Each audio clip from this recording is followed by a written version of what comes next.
హైదరాబాద్ నుండి విజయవాడ, విజయవాడ నుంచి Hyderabad, పతంగి toll plaza, బారులు తీరిన వాహనాలు. ఆంధ్రప్రదేశ్లో ఓటు వేయడానికి పోటెత్తిన జనం.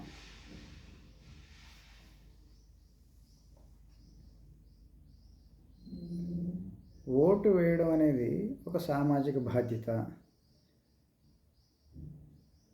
ప్రభుత్వం పైన గౌరవం, దేశం పైన విశ్వాసం.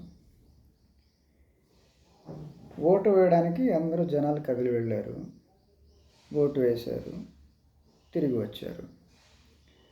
వెళ్ళేటప్పుడు బారులు తీరిన వాహనాలు పతంగి టోల్ ప్లాజా వద్ద, మళ్ళీ ఓటు వేసి వచ్చేటప్పుడు కూడా సేమ్ ఇదే, బారులు తీరిన వాహనాలు పతంగి టోల్ ప్లాజా వద్ద. ఏమయ్యా, నాకు అర్థం కావట్లేదు, ప్రభుత్వానికి సంబంధించిన పనే కదా ఇది, దేశానికి సంబంధించిన పని. ఈ ఒక్కరోజు టోల్ ప్లాజాలో టోల్ రద్దు చేస్తే ఏం నష్టం వచ్చింది? మీరు ఎంత ఖర్చు పెట్టట్లేదు ప్రజల కోసం.